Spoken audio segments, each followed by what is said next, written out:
Welcome to question number 7.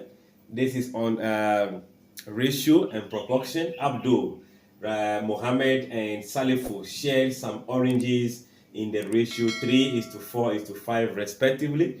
If Mohammed's share was 60, find the total orange share. So this is basically the 4 is corresponding to that of what? Mohammed. So that 4 also corresponds to 60. So we can also find that the total orange was shared in a particular proportion, where in that proportion, Muhammad is picking 4 of such proportion.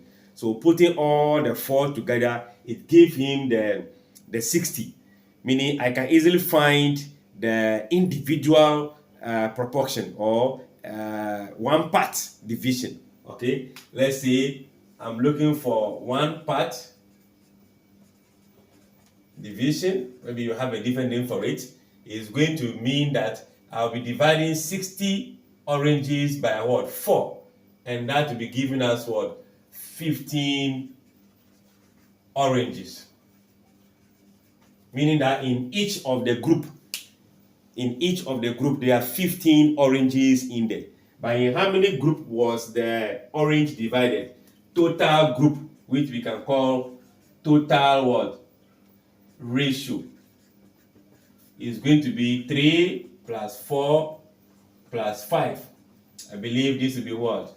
12. It means there are 12 different groups from which 4 of such 15 groups in give us what? 60. So what do you think is going to be the total oranges that are in the group? So we can say that total oranges is going to mean that per group is 15 times the number of groupings. There are what? 12.